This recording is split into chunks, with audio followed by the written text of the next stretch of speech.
Welcome, Mr. Joe Caravana. How you doing? Doing great, doing great. Good to see everybody and excited about this. Thanks for having me, Ian.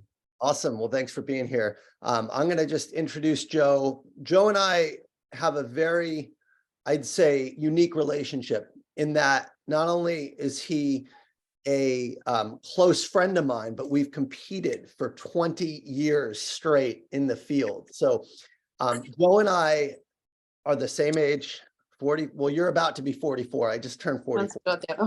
Oh, thank you for throwing that out there. we started together. We started together at the exact same time at Ricoh in 2002, late 2002, early 2003.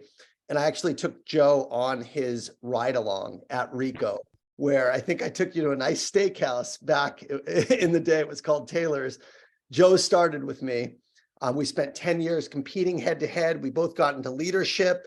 And we were always neck and neck, number one, number two, nonstop. Then I go to Salesforce and Joe follows me over to Salesforce once he saw the light in the SaaS industry, and same thing over there. And he actually kicked my butt at Salesforce. I think he made club every year except one or two. And I struggled for a few years when I got over there. So today is going to be a really good interview because Joe is not an influencer. He's not somebody that is going out there and trying to teach or coach. He's actually in the field every single day.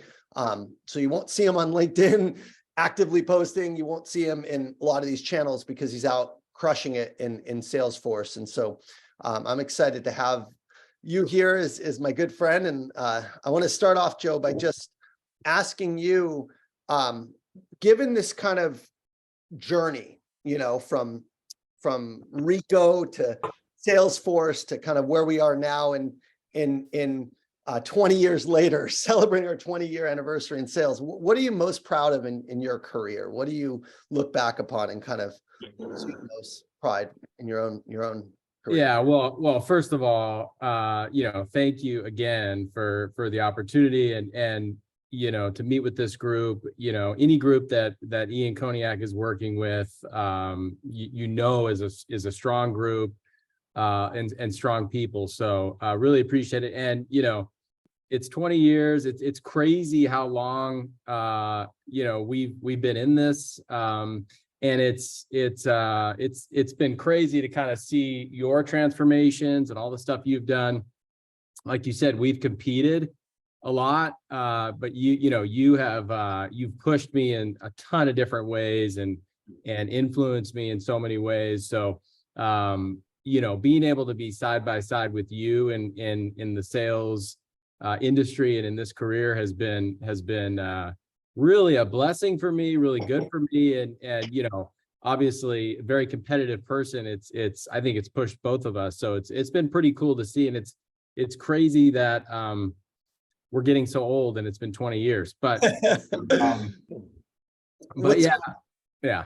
What's crazy is to see how much you've mellowed out and relatively how much I've mellowed out. And I know that's going to be hard for people to believe this on this call, but we imagine us in our early 20s, like going head to head in an extremely competitive environment. It's been great to see us settle down with families and whatnot.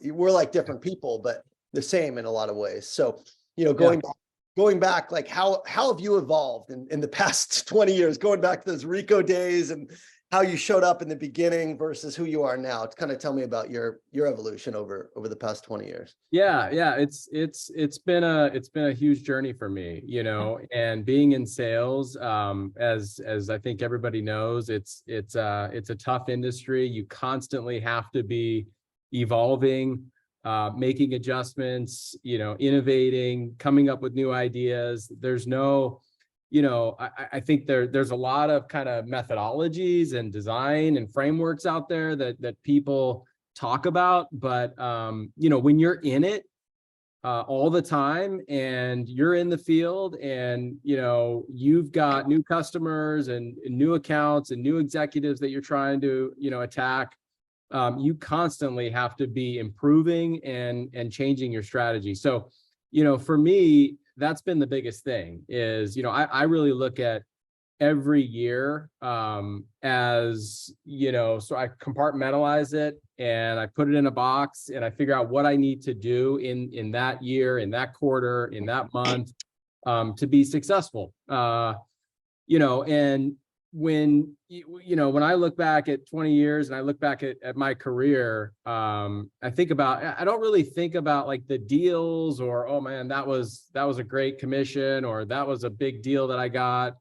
I really think about the relationships, because I believe in sales. You're representing a Salesforce or you're representing whatever product or service or company, right? But you're brokering relationships, right? And you're trying to build trust. And that's the biggest thing that I think, I'm most proud of is some of the relationships that we've built.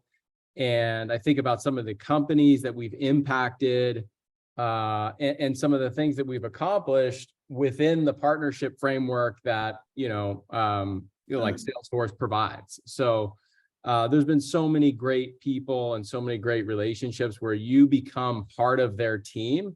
And that's really the stuff I remember. So tell me, when you say relationships, you're very good at getting to executives and building relationships with CEOs, with COOs, with, throughout, I think, your entire career, but especially at Salesforce. What are some of the key things for you that have made you effective at building relationships? What are you doing to build those relationships and maintain them for such a long time?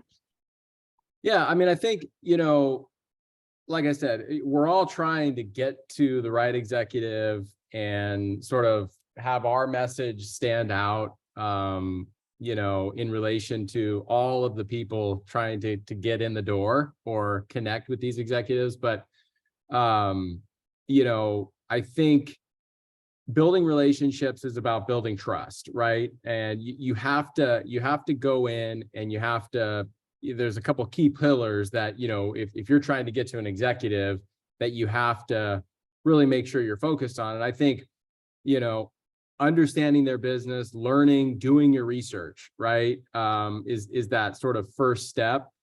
And then, really creating a perspective, a point of view. What is your point of view? I mean, that's what we have done at Salesforce so well, is we've always taken a bold, point of view on how Salesforce can impact that executive or that business. And so I think that's number two. And then, like I said, tweaking and making adjustments. I mean, every single year. I mean, today connecting with executives is far different than it was, I would argue, 6 months, 12 months, 18 months ago, right? During the pandemic and all the stuff that we've been through over the last couple of years to right now, everything is totally different, right? People are thinking about totally different things. So if you have a framework that you build for connecting and building relationships 2 or 3 years ago, you have to throw that out right now, because, people are thinking about different things.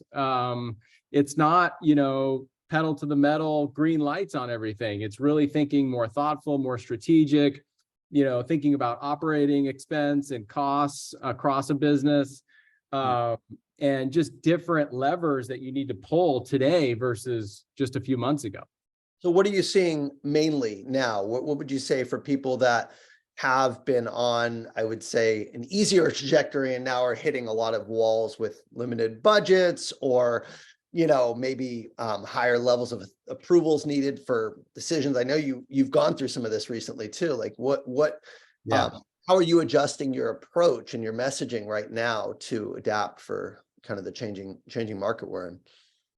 Yeah, it's a great point. I mean, I think first of all, you've got to have a wider audience. You've got to have a wider lens. It's not, one or two CROs or chief customer officers or executives on the executive team that are making decisions, right? Things are really spanning out to different groups of people, especially financial folks, legal folks, HR folks. I mean, everybody is sort of getting involved in decisions and really being thoughtful around it. So you've got to have that connection, number one. And number two, the biggest thing right now for me is what is the impact? What is the business value? What is the justification? What is the payback period? When are we going to see, financial, ROI or quantification of this project, right? And people want to accelerate that, and they want to minimize risk, right? And so I think those are the things that we're seeing a lot more than maybe a few months or definitely a year or two ago.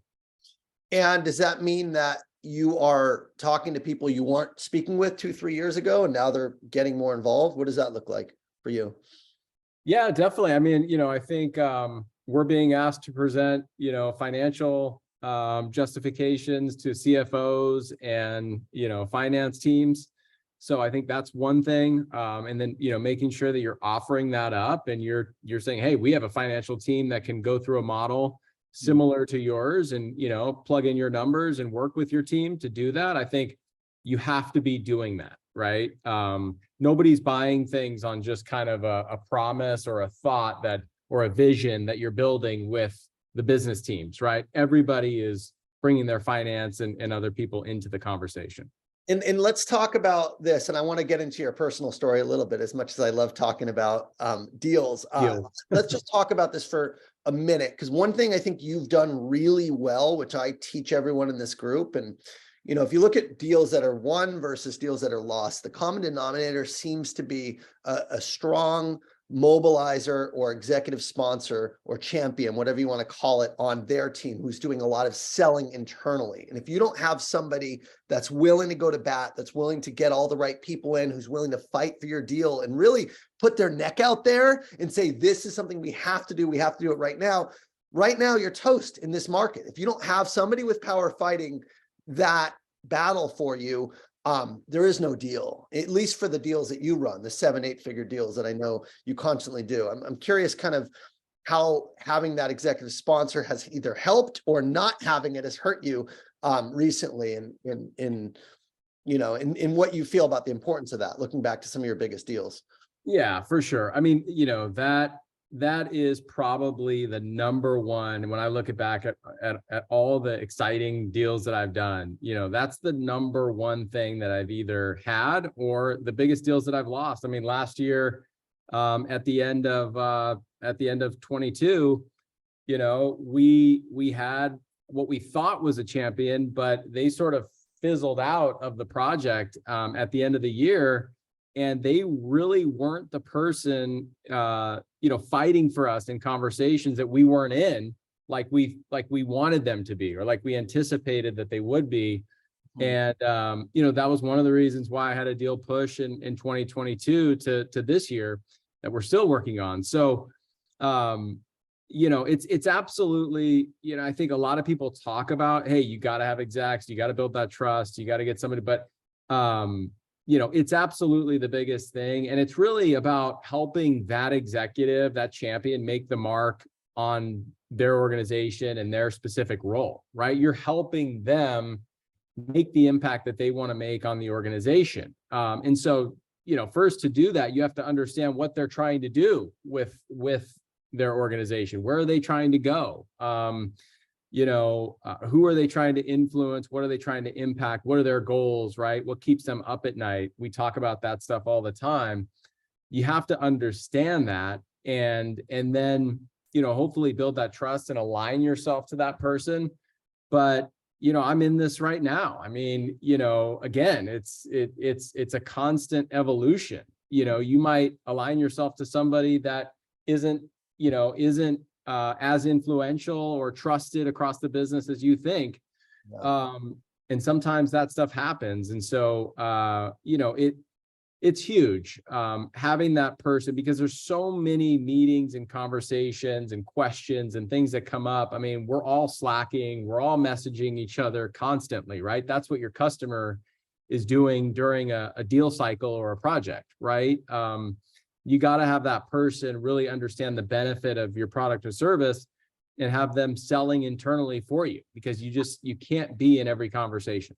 How the hell do you know if you're working with someone who's a coach and a friend versus a true change agent? When I look at deals that I've won, and I know for you, A change agent is really what we're looking for. Someone who was brought in to make changes across the organization. They recognize that being in the status quo is maybe not today hurting them, but it will hurt them if they don't completely transform how they're working. But how do you really know that that person you're aligned with is a change agent? Yeah, well, anybody who tells you there's a foolproof plan to do that is not in the trenches, doing this every day. But what I would say is, there's a couple things that you can look at. Number one, I think one of the biggest things is if somebody has been brought into a high level, solid role, right, an executive role within the last year, 2 years, right? That's a really good sign that they're, number one, still there's runway to make their mark or find out what they care about and have them go execute that with you, right? Somebody who's been there for 20 years, it's like, well, what have you done in the last little while to impact the organization in a big way, right? Or how influential are you really if you've just been sitting in this role forever? So I really look for that, and you look back at our deals, that we've done, and it's always, it seems to be somebody that has come in the last 12 months or very recently to a new role, a higher role, and wants to do things differently, wants to make change. And then you have to look at the audience that they have, right? Are they meeting with the CEO? Or are they in the board meetings? Are they in these up-leveled conversations that you're going to have to get to get something across the line, right? So I think those are probably two of the biggest signs that you can look at: their audience and how long they've been in the role. And then, and then there's some gut and there's some feel and there's some intuition outside of that in the relationship and some of the conversations that you have to kind of feel them out. Hopefully, you're getting to know them on a personal level. You're getting to know, obviously what makes them tick, but also, some of their successes and maybe some of their, the challenges that they have in their role. So, I think it's a mixture of those things that really tells you if you're aligned to the right people. I think you're right. And if I look at my deals, it's the same thing. It's like people have been new. I think about Chris Stewart. You said, make your mark, go in and make your mark in the organization. You really want someone who is looking to make their mark and to build their career on kind of the projects that you're positioning, especially for Joe's a true enterprise seller. How many accounts do you have, Joe? Like 3, 4? How many accounts do you have right now? Today I have 2. Two accounts. I have 2, and they both, they both spend 5 to 10 million a year already. It's about growth, right? We got to grow them. Yeah. So when you go into a new year, you said you kind of look at each year, each quarter, and compartmentalize. Like, we're at a new year now. Well, now the year's already April, so we're at the end of the first quarter for a lot of companies, or we just ended it. So how do you kind of think about the timing in the beginning of the year versus where you should be in Q2, Q3, Q4? Are you looking for that one big bet? Are you trying to hedge it with smaller deals combined with bigger deals? Like, how do you think about kind of your territory or your counts as the year evolves? Yeah. Well, I mean, I think it depends on the role you're in. It depends on your patch and your territory, right? But for me, with 2 accounts, customers already that have a footprint with Salesforce, right? I mean, for me, it's about prospecting and still getting new connections and new engagement from new audiences, right? Number one. So we have to be doing that and really driving, especially in the first half of the year. What things, creatively can we do to drive, new engagement, right? So can we do events? Can we do dinners? Can we, bring people, out to our place and do, some sort of thought leadership and innovative, thinking sessions? How do we connect to different groups that we maybe don't have a relationship with today? So that's kind of, what you're focused on in the first part of the year. And then you're starting to really kind of place your bets on, the projects that you think could really have an impact on the organization, right? So the other thing we're doing is, account planning, looking at what's going on, the latest news, the latest research that we can find on the business, where they're trying to go this year, and how our product or service can align to that, so that we can kind of find those big bets and those opportunities and define those early in the year, and then track and measure towards them as we go through, right? So, the first quarter for sure, and really the first half, is about engagement, prospecting, new audiences, and building new relationships that can hopefully pay off down the line. And then the second half, is it all execution of those deals and you're closing in the final quarter? I mean, what's been because you get so stressed, man, especially like end of the year. And it's like always this, like, it really is an annual business with you. So is that how it, like, by the mid-year point, you should have a couple multi-million-dollar deals, 3, 4, 5, like what does it look like for you typically, 10 years? For sure. I mean, at Salesforce, in the enterprise space, you're definitely sort of, things push to the back half of the year for sure, right? I mean, even at Salesforce, even the last month of the year is a huge percentage of Salesforce's overall revenue, especially in the global enterprise space. So, so definitely the second half of the year is where you're starting to get into execution mode, and, Q3, you're starting to show numbers, and you're starting to go through proposals, and you're starting to really validate your business cases and say, hey, is this in line with what you're thinking? Are my numbers right? Is my thought process right here? And validate that, and, mutually kind of agree on things financially and kind of the impact that it's making on the organization. And then, in Q4, so there is sort of this rhythm to our year, and I think a lot of salespeople's year, right? I mean, I think, even if you're in a real transactional space and you're doing a ton of deals, I mean, you're doing that stuff, all throughout the year. But as you get closer to the end of the year, you're looking at your number, and you want to be in as many, financial decision-making conversations as you can, to get to that target that you have for the year. So I think we all sort of have to have this rhythm in sales as we go through the fiscal year, for sure. And not to toot Joe's horn, but I think in 20 years, probably made club 18 years, something insane like that, right? Yeah, I mean, just about every year except for one at Salesforce. I've made Chairman's Club 3 times and President's Club the other years. So, and then at Ricoh, yeah, I mean, there's been a lot of deals and a lot of cycles, and a lot of learning. And that's you win and you lose in this industry, and you've got to learn from every opportunity and every loss, for sure. And hopefully only remember the positive stuff. So the negative stuff can drive you too, man. Those losses sometimes can fuel the fire, for sure, especially when people don't believe in you, don't think you can do it. Yeah, absolutely. Absolutely. I mean, it's always good to have a little chip on your shoulder, in this business, for sure. And, every year, just like sports or, anything else, right? You got to find, your motivation, especially when you've been doing it so long, like, a lot of the people in your group and me, it's like, every year you have to find your new why, right? It's not the same every single year. And you have to have that sort of edge and that competitive nature to do that. So let's pivot a little bit to the personal side before we take questions from the group, because I think you have a pretty unique story. Before I get into, your own work-life balance and how you do it, because there's some stuff that I think is important to know about Joe.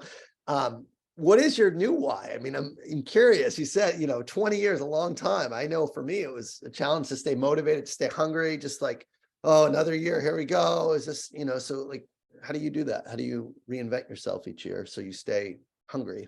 Yeah, I mean, I don't think I have like the perfect answer on this, but I'm constantly sort of thinking about this and constantly trying to evolve, what it is that brings me, fulfillment and, happiness, and gets me fired up. Right. So, I think it's definitely a little bit of still that competitive nature of like, can you hit that number again? To make President's Club and show that, hey, I mean, you can do this year in and year out, number one. Number two, doing different types of deals really drives me. So not just kind of by the book cookie cutter stuff, but looking at different strategic partnerships that you can build with your customers. Like I said, connecting to executives and getting them to make a certain, objective or mark that they're looking to make, right? And help them in their career. That's a huge driver for me. And, really overall, just sort of like the 20 years in, how do you replicate kind of the success that you've had and do it again, right? And do it again. It sounds a little like imposter syndrome, if I'm hearing it correct. It's like, can I do this again? It was that lucky? But 18 of 20 years, I mean, at some point you kind of have to accept that it's you, that's the common denominator. But it sounds like there's a little bit of doubt, like, how does this keep happening? Is that fair to say? For sure.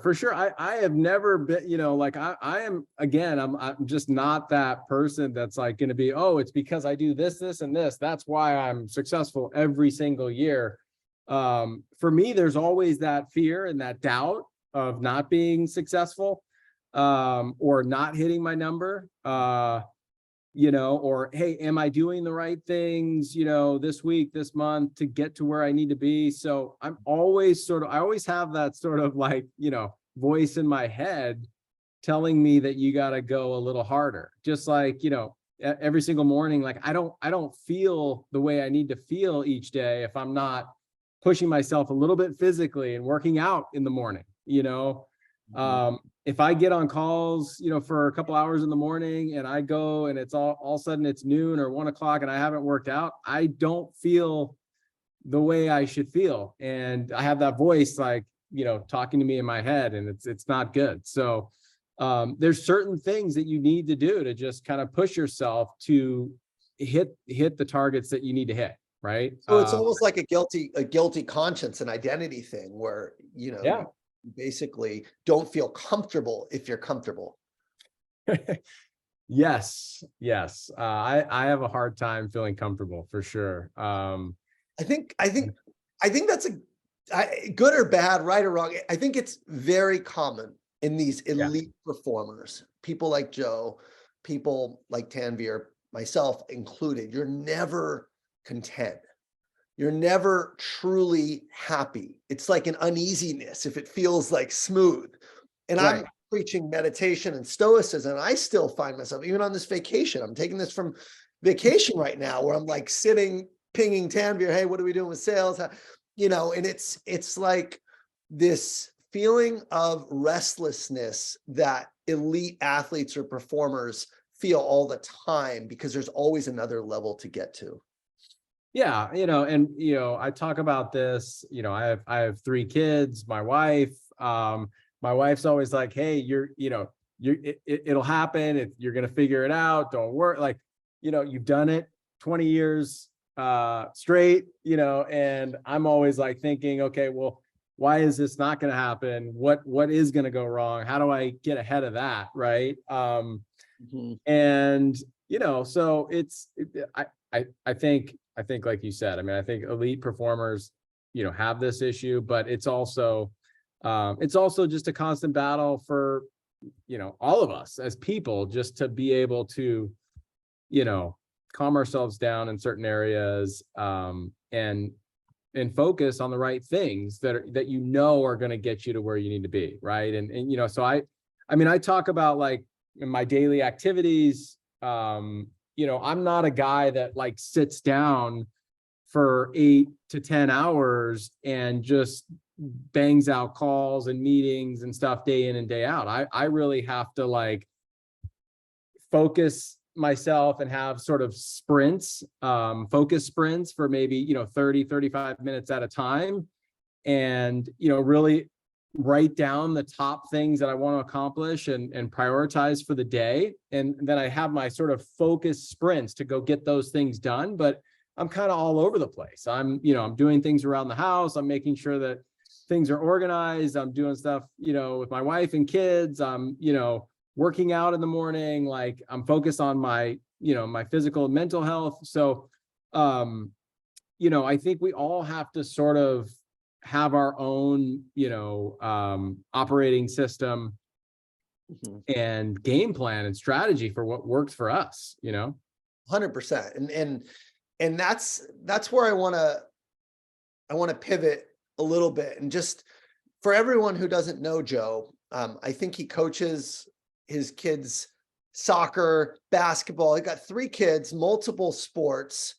And, you guys are always traveling, like, club soccer and I want to know, like, there's this myth, this common myth that you have to work like crazy hours to make 750-ish per year. Somewhere between 5 and $1 million is really where Joe and I were making regularly in our Salesforce days. And there's this myth that you have to, work these crazy long hours all the time. And just, I know that's not how you work. And I want to just understand a little bit more of that, because how are you able to prioritize family and to devote, like, coaching? I couldn't see myself doing it because I don't know when I'd find the time, but you do. And you play golf and your kid has a mean swing, dude. Leo's, what is he, 7 now? 7, yeah. He's knocking it like 100 yards. So you're clearly practicing with him. Like, so what gives, man? How do you have time to do it all and do it at such a high level? Like, tell me about that. What is that operating rhythm? Yeah, well, right now, yeah, it's spring and I'm coaching my youngest's baseball team, and doing that stuff. But it's a lot. I mean, anybody who has family, kids knows that it's a constant sort of juggle. But I think it's just so important to, number one, set time aside for family and for your kids, and not get so bogged down with, our day-to-day business activities that you don't have time for that stuff, or that you're burnt out, for that stuff. And obviously I've learned that sort of, with you and other people that have done this for a long time, right? I've learned the hard way. I had kids at a pretty young age, and, that was something that really motivated me, but it also put a lot of stress and pressure. And, it's one of the reasons why I'm so crazy at what I do and hitting results, because you have that family to take care of, and you have a lot of people that count on you. So, I think these days I'm a lot better, like I said, at having those kind of mental sprints where, you're attacking the most important, most impactful things in your day and going after it, and making sure that those things are done. And then, once they are, then it's like, I'm doing baseball practice or playing golf with the boys, or, running somewhere with the family, right? But you have to make sure that those tasks and those most important things are taken care of. And I think I call it's not really goals, but like daily standards. What are your daily standards? You have to sort of define those, right? And then you have to hold yourself accountable to them, right? So, I don't have like, I don't really do like goal setting in a week and a month, but like daily standards, things that I have to accomplish each day, taking care of myself physically, trying to generate new connections, doing prospecting. Like you've got to do that stuff every single day. So there's those daily standards that you hold yourself to. And then the top things that are going to move the needle, right? Like, I'm not the guy that's going to show up to all these internal calls that you stay off camera and on mute for. Like, if I'm on mute and off camera, I probably don't need to be on that call. right. and I could probably be connecting with a customer, or I could probably be strategizing or thinking about with my, my co-selling resources, how to move the ball forward in a deal cycle. So, I think there's a whole element of prioritization and really holding yourself to what is going to be the most meaningful. And for context, if you're comfortable putting a number on that, right? When you think about your typical day, knowing that you're working out, I know Joe does Peloton and he's like the top, 10% because I've seen his stats, which is insane Well, I don't know about that, but by yeah. itself, pretty fast. So you have your daily standards, exercise, weightlifting, and cardio. I know that. And you have your family standards, right? Just Yep. taking care of your family practice, coaching, being there. What is the number of hours? If you had to like put a number of hours, you're actually doing that focused work every single day. What does that look like for you?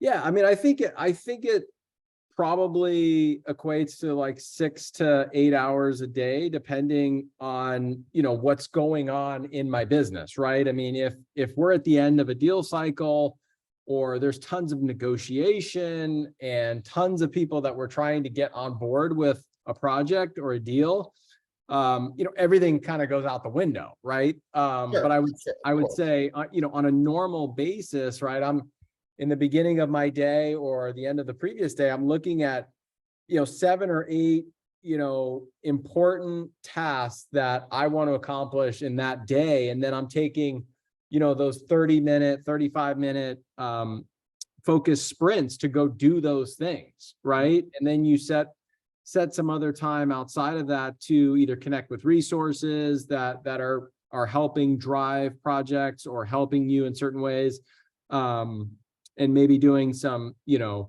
prospecting activities, sales navigator stuff, looking at new connections and new engagement. But I think it's not more than the 8-hour day. I'm not putting in 10 to 12 hours a day for sure. And that's where I wanted everyone to hear. It's 6 to 8, 30, 40 hours a week. If you're doing focused activity, getting to executives, advancing deals, building connections, making sure you're betting on the right horse, multi-threading, that's all you need to really do to have a very lucrative, successful career in sales without sacrificing your marriage, your family life, your health, period. And I think Joe and I are both, very walking, living proof of that. And a lot of people do it the wrong way. And I know both of us did do it the wrong way at some points, and that costs, some turmoil in the household. And now we've learned. So hopefully, we continue to keep the main thing, which is health and family first, right? And that's non-negotiable. Those are the daily standards that if you don't foster that, you don't feel like yourself. What's the point, right, of just working all the time? So, anyway, I always do this. I end up hogging about 35, 40 minutes, but I want to open it up to the group because Joe does not get on these ever. So let's get some questions from everyone. Joe's an open book, as you can tell. And let's open it up. If you can unmute yourself, and if you have questions, we'll go from there. Hey, Joe, thank you for sharing all this. And my name's Julian. I work at Oracle, and I wanted to kind of understand a little bit about, you're a very successful sales performer and you've been for a while, but has there ever been a time when you struggled? And if you did, how did you kind of overcome that to where you kind of settled in and found your rhythm? Has there ever been a time that I've struggled? Yeah. I think, when I think about it, it's like, has there ever been a time where I wasn't struggling? It is the way I think about it. But, you look at results and LinkedIn profiles and all this stuff online, and, you say, wow, I mean, yeah, there's been a lot of great results and a lot of great deals, but, I think there's a lot of moments where, just like sports or just like anything else, where things don't go your way. I think the biggest thing when you get into those situations, or, I mean, everything is sort of a peak and valley, especially in our industry, right? Especially in sales. So when you get into those valleys, I think it's about resetting yourself, reprioritizing what's important, and focusing on, I know Ian talks about RGAs and focusing on what really moves the needle in your cycles and in your deals and your projects. I think you have to really reset on that. And I think you need to sort of eliminate the noise and write down or focus on a few key priorities that are going to move your project or your deal forward. Or if you have no deals, what are the key things that you can do to generate a new opportunity, right? I mean, break it down to the ridiculous and the simple, and sort of just get back to those key fundamentals. And I think it's hard to do because, you start questioning yourself. You start thinking about, what I could have done in that situation to get a different result. And you have so much noise coming in and out, in your role, and so many things that you got to worry about. But at the end of the day, nothing matters other than sort of moving that project forward and that opportunity forward for you, right? And so I think just resetting on that and really simplifying is probably the best thing that you can do in those situations. Can I ask something on top of that? Because I know you have this cycle every year where you almost are on the edge, and I have to talk you off a ledge. It usually happens in October-ish or something. Like, what about in those moments within the year where you're really doubting yourself and like you don't see a path to plan? And like, what do you do in those moments to bounce back or to reset your mind? Yeah. Well, I mean, I think there's things that you do in your personal life to help you with that, right? I think anytime you're going through self-doubt or tough periods, you have to sort of center yourself personally. For me, that's playing golf, that's working out, that's driving my kids to school, connecting with them, getting outside with them or whatever. But professionally, business-wise, you have to really look at all the different gaps that you see. Okay, why am I doubting this deal? Why am I doubting this project? What are the gaps? What are the reasons this is not going to happen? And then how can I go one by one and try to fill those gaps, right? So you don't have a relationship with so-and-so executive and you think they're going to be influential in the deal. Who is connected on LinkedIn to them that works for your company, or who can you broker, some sort of connection or relationship with, to get to them and maybe have a meaningful discussion and understand their perspective before it gets to the end and they say, hey, they don't want to do this for X, Y, and Z reason. Or, maybe it's something creative that you have to do, inviting someone to an event or getting their family to, a sports game or a dinner, or give them a new reason to engage with you, right? So I think you've really got to break down the gaps where you see things coming apart, and you got to go one by one and really try to fix those or fill those gaps. So knowing you're doing all you can, that's what I'm hearing. Just exactly. You talk about this all the time. I mean, you have to do everything you possibly can so that, if it doesn't happen the way you envision, that you can sleep at night and, you did everything, right? You threw the kitchen sink at them. Great. Let's take Sophia. Go ahead. Yeah, thank you so much for sharing everything with us. It's a really great conversation, and I appreciate you being vulnerable about these things. I was wondering, it sounds like a lot of people get stuck on that like corporate AE level. How do you guarantee that you keep moving upwards in your career?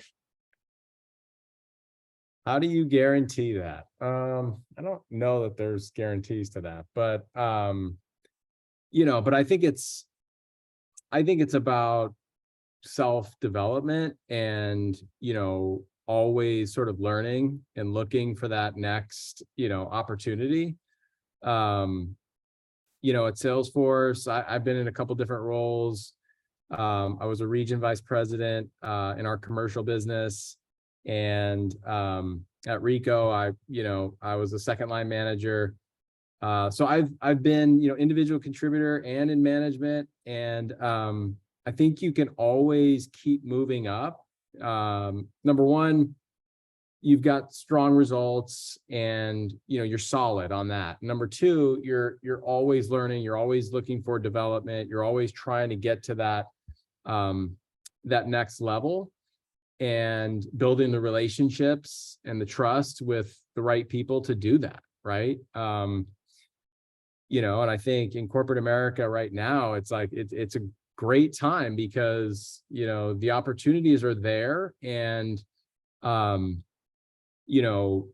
companies like Oracle and Salesforce and the big tech firms, I mean, they've had a lot of changes and a lot of people leaving and layoffs and stuff, but the strong people are always going to rise to the top, and they're going to be there when those opportunities do come back, right? So I think just being ready for that and always developing yourself. Nice. Perfect. Thank you. Brett, good to see you, buddy.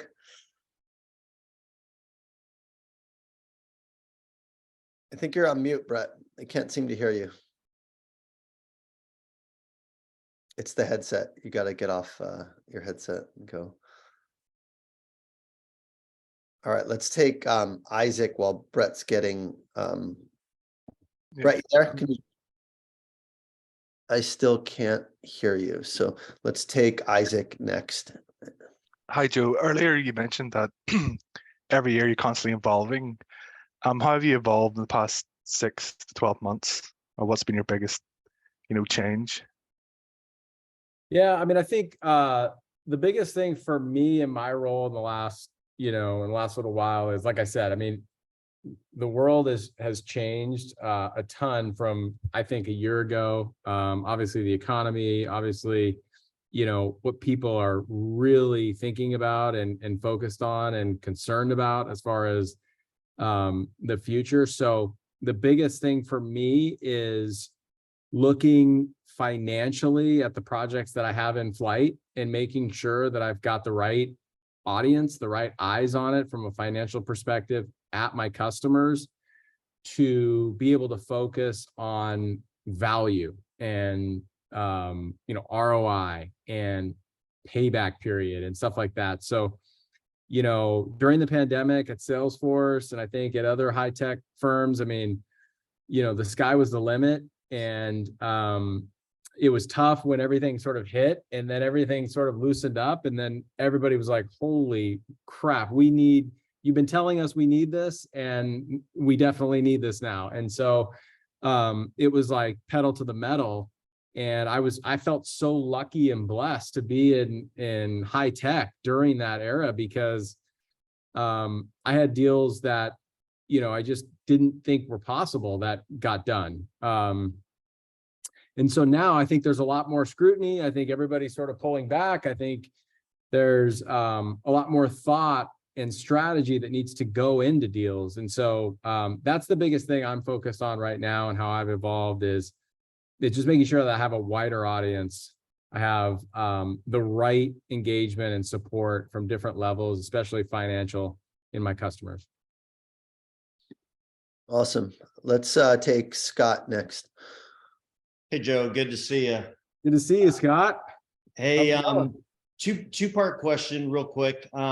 You talked about your almost condensing your day, which I know Ian talks about. So with the number of tasks, do you limit the number of tasks for those 30-minute sprints to where you're done by 2 o'clock, so that you can then, have the family time? And then on the self-development, is it things that you're reading, or what is it you're doing specifically from a self-development that helps you at Salesforce?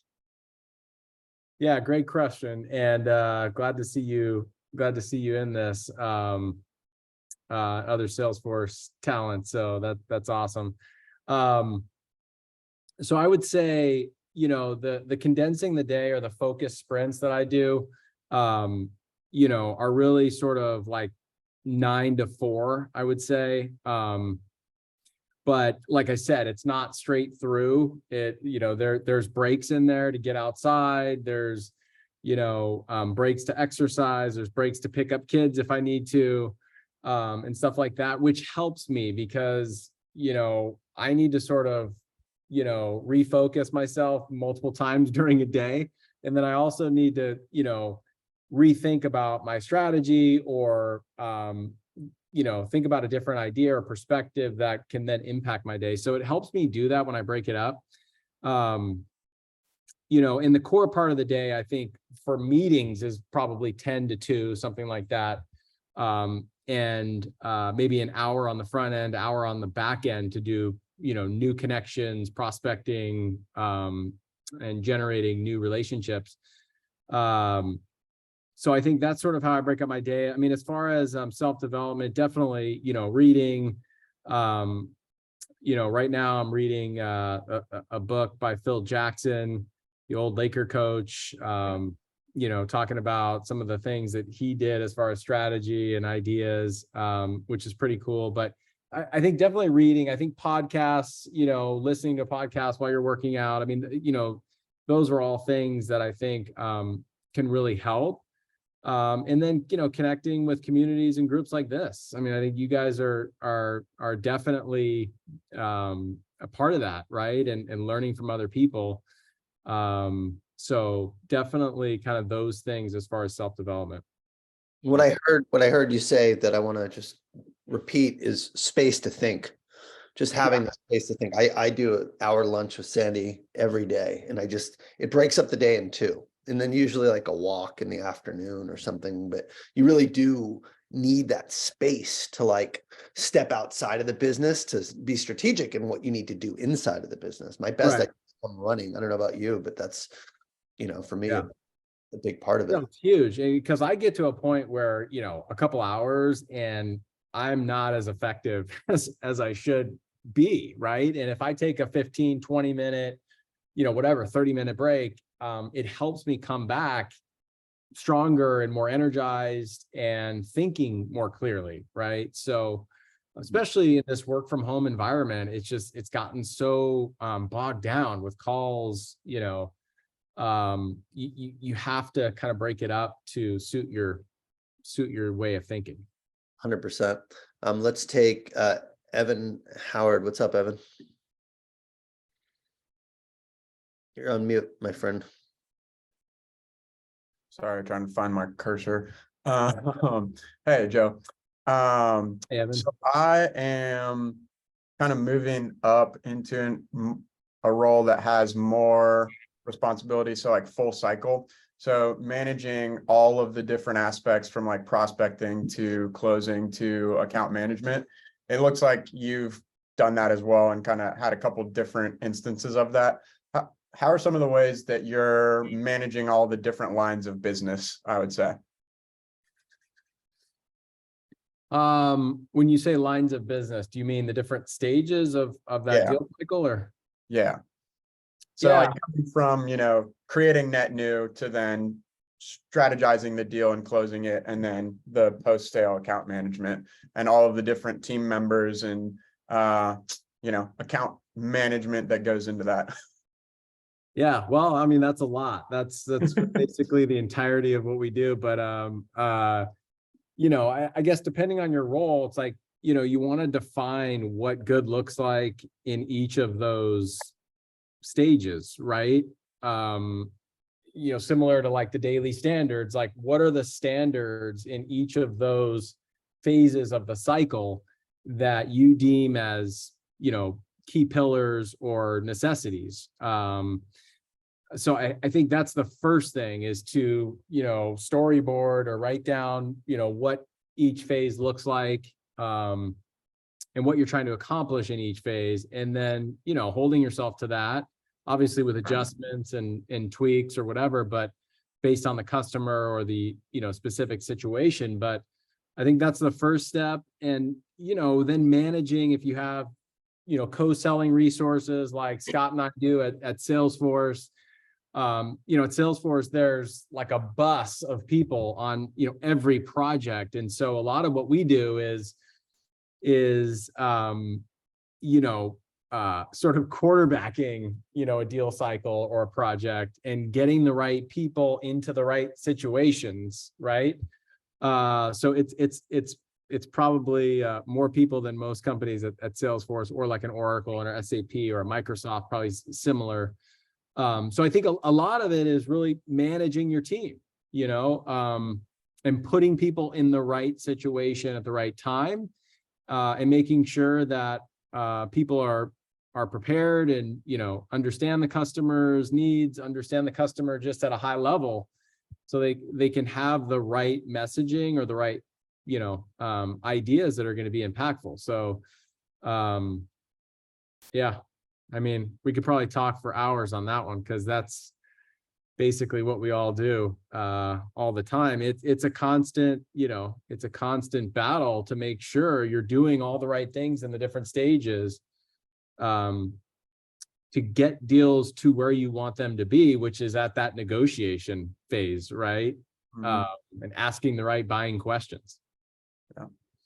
Yeah, as simple as that that first liner was, that's like kind of the sauce I needed to hear just now, because I asked myself, have I defined what good looks like to all of the co-sellers right now? And the answer is no. That's probably why I'm getting frustrated. So appreciate that. I was like, that's the first thing to do is create that definition.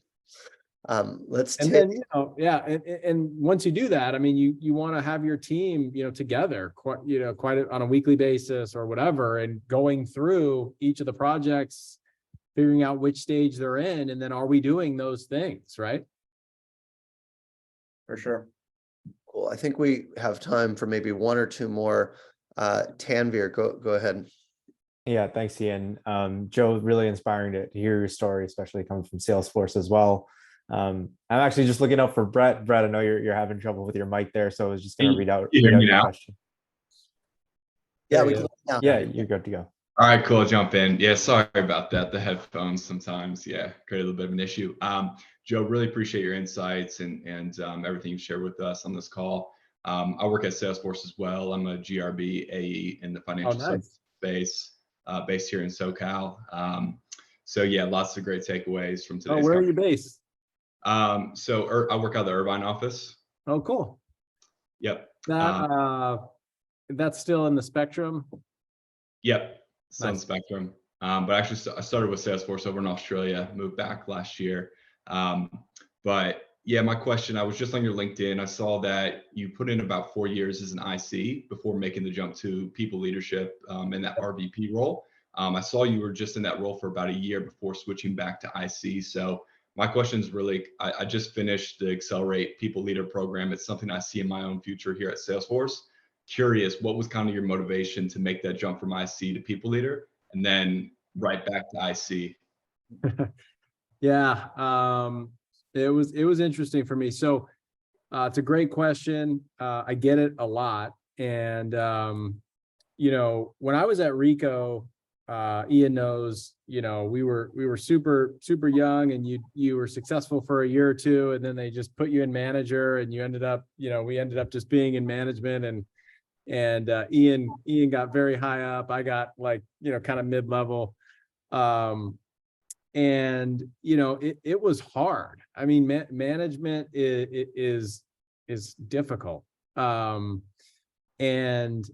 for me at Salesforce, I went and sort of did the same thing. And it was like, really, I got some great deals done, and I was this great individual contributor. And then my manager got promoted, and they're like, well, you're the best guy on the team. You should be the manager of this team. And so I was like, okay. And so, you know, I took that role, and it was a grind. I mean, you know, being a sales manager or a region vice president at Salesforce is probably the hardest job in the company. And I think everybody would agree with that.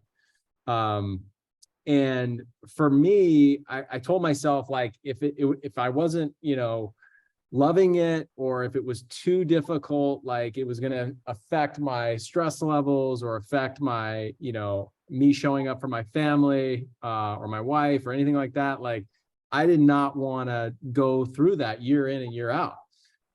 It was very tough because you're doing, all the selling for people. And at the end of the year, like they changed the territory. They took some of the biggest accounts and put them over to enterprise. And I had an opportunity, still a bunch of relationships, in other groups. And I had an opportunity to go take on some big enterprise global customers. And I was like, man, do I want to, it's like as an RVP, you kind of start back at zero every single year with your territory or patch, or maybe you lose. I had 2 AEs that got promoted and then another AE that moved. And so my team was getting blown up. So I just told myself that, I know I can sell, and I want to have the quality of life that, I want, and I don't want to jeopardize any of that. Right. And so I went back and went into the enterprise space. So it was still good because I was getting bigger customers and bigger accounts. It was something also that I wanted to prove to myself. Like I had worked in general business, GB, commercial, and I wanted to prove to myself that I could go work some of the biggest relationships that Salesforce has and do, 7-figure deals. That was something I hadn't really done yet. So that was another component for me, was going back and doing that. And I'm very glad I did, because, it's been a great run in the enterprise space. And you just learn different strategies that we drive in the enterprise versus that more transactional commercial space, right? And it's been a great learning experience, and it's been great to connect with some big customers and really drive like partnerships. Like I've had customers that wanted to get their product on the App Exchange, and we figured out a way to do that. And I've had so many like joint marketing things at Dreamforce, and stuff that you just don't get a lot of at bats with in GB or commercial that you do in enterprise, and it's been great. That's awesome. Thanks, Joe. Appreciate you sharing that. Love that you found that and dug that up, Brett. It's a great question, and it's about staying true to your values. And if you're not happy doing something, and if it's not sustainable, then you need to make a change. And I think Joe deserves a lot of credit for that, because that might not be the path people walk, especially when they're successful in management. Usually it's continuing down that path, but I think IC is a great career and gives you a lot of flexibility, and that's how you can coach and do all this stuff with your family. So with that being said, I want to honor our time, and everyone, let's give Joe a huge thank you for showing up today and for sharing some of your wisdom with the group. If people want to connect with you, Joe, is it okay if they reach out on LinkedIn and ping you there if they have follow-up questions? Yeah, for sure. No, this is the questions have been great. The discussion has been great. And it just seems like a really fun group to be a part of. So appreciate you letting me come in for a day. Absolutely, brother. Well, go have a great spring break with your family next week. I got to get back to my family. Thanks, everyone. I'll see you guys next week. Have a good one. Take care. Thanks, guys. Joe.